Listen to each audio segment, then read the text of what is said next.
So can anyone actually stop this Liverpool team? Because I feel like they're unstoppable right now. I don't see them losing any game they play. They're always a favourite to win. They're firing on all cylinders, scoring goals, keeping clean sheets. They're a proper Champions League winning team, Premier League winning team, Cup winning team. They're doing it, man, I tell you. And as a Chelsea fan, I don't want to be saying this, trust me. I'm not here to like boast about Liverpool and brag how great they are because I support them, because I don't. I'm a Chelsea fan, but from what I'm seeing, just being as unbiased as I possibly can, Liverpool are cooking. They are cooking. Now, granted, it's only December. It's a long way to go. But from this point so far, they have been absolutely phenomenal. And Arne Slot has done a very, very, very good job. Not a great job. He's done well. Because in my opinion, he's inherited a winning squad. A lot of the core of the team, like Addison, Van Dijk, they got like obviously Salah as well, Trent. They got players in the squad that know what they're doing. That have been there before, won it before.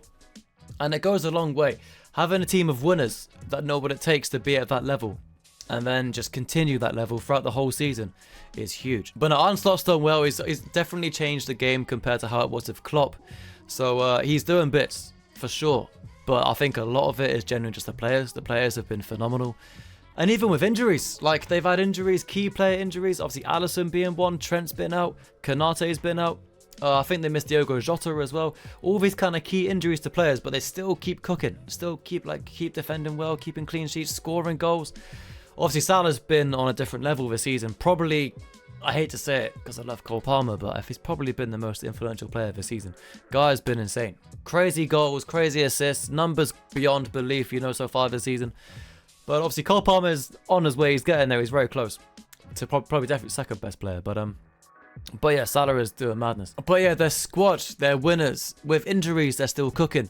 The squad depth is very, very good. So anyone can jump in. Anyone can replace anyone. They're ready for it. They're good to go. They know what they're doing. And they're winning games. Even through games like, I think it was against Southampton, where like Southampton gave them a good game. It was 3-2 to Liverpool in the end. They came out on top. But like Liverpool weren't very good. They were not their best that they've recently seen them. They kind of had a bit of an off day, which happens. But despite that, they still won. You know what I mean? That's the making of a champion right there. And even in games again recently against, was it Fulham, I believe? Fulham, they went 1-0 down and then they had 10 men. Like 20 minutes into the game. And they scraped away a draw. They maybe could have got a win as well. It's crazy. So it's like even against all odds where like they got 10 men losing, they still find a way to avoid losing and get a draw out of the game. And if you can't win, don't lose, right? So they got a draw out of it. It still got points on the board. It may have been drop points overall, but still it's a point gained in some aspects. Which again is a Premier League winning side. It's the making of champions, It pains me to say this, man. I can't lie. Like, I don't want to be saying this about Liverpool. I want to say it about Chelsea. I want Chelsea to win, bro. But it's just not the case. Like, Chelsea are playing really well. Of course they are. But anyway, back to Liverpool. Now, in terms of the Premier League specifically, I do favourite Liverpool to win the league, mostly because the other challengers aren't really there. You know what I mean? Obviously, we spoke about Chelsea in a previous video, how I don't think they've got the experience or the know-how to get over the line. Obviously, Arsenal aren't really there. Man City are dropping points. And after that, there's no one else really that's willing or ready enough to challenge for the title. So I think Liverpool just have to be better than Chelsea this season and maybe edge out Arsenal. And they won the league. That's kind of it.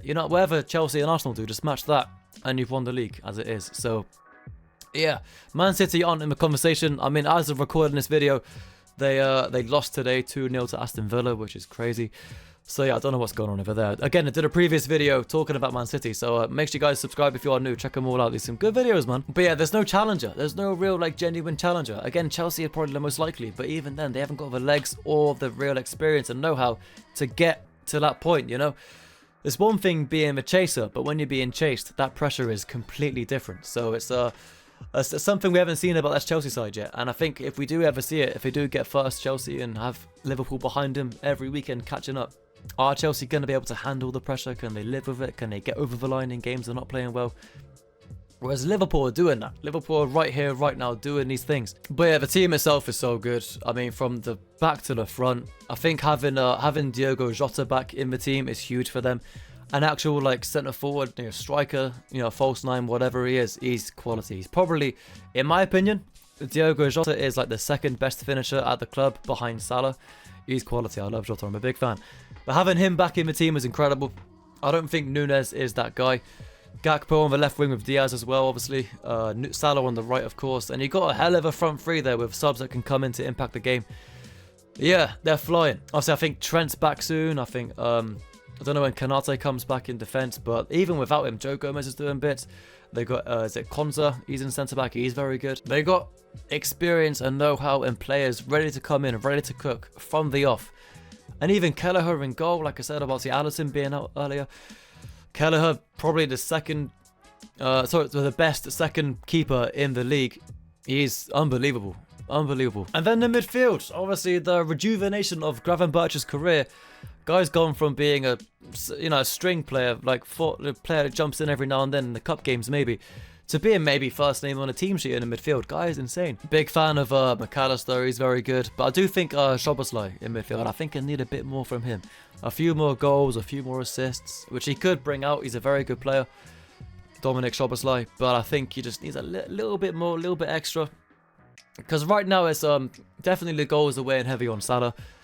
But if the rest of the team could distribute the goals a bit more, especially in midfield, from McAllister, from Szoboszlai, maybe Gravenberch gets an assist or two, you know what I mean? Get them involved, I think, with goals a bit more. Take the pressure off Salah completely, and I think, yeah, the title is basically theirs. And in other cups after that, I mean, they're flying in the Champions League. They're top of the table.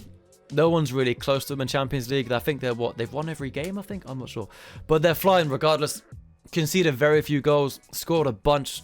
And yeah, obviously depends on your route to the final in Champions League. Like if you end up getting Real Madrid in the first round, and then Man City, and then Inter Milan, and all this kind of stuff. It depends on your route to the final and how you get there. But I still think, despite just the teams I just named, I still think Liverpool could beat any of them. You know what I mean? The way they're playing, the way they're moving, they're absolutely flying. And like I said earlier, I don't see them losing anyone they're against. I think they're favourites to win every game they play. And despite the competition, despite the cup, despite the schedule, yeah, the squad's there, the team's there, the manager's there as well. I don't think they'll get a quadruple, because I think that's probably never going to happen, in my opinion. But they definitely, I hate to say it, I'll say it quietly, they definitely could get a treble. Liverpool could get a treble this season. I think the League Cup is probably theirs. I think the Premier League, they've got one hand on it already. And then whether it's Champions League or FA Cup, we'll see. Like I said, it depends on your route to the final. Depends who they come up against in that time. But they could get either of those cups. It could be a big year for Liverpool, an historic season for them. I hope they win nothing and Chelsea wins it all. But I don't see it happening, bro. I don't see it happening. But let me know in the comments down below, what do you think? How many trophies are Liverpool winning this season? If any, are they going to bottle it all? Are they going to come through with a couple? We'll see, we'll see. But let me know what your thoughts are. Again, if you are new to the channel, make sure you subscribe. Leave a like on the video if you enjoyed. Thank you as always for being here. And I'll see you all in a new video soon, talking about some football. In a bit.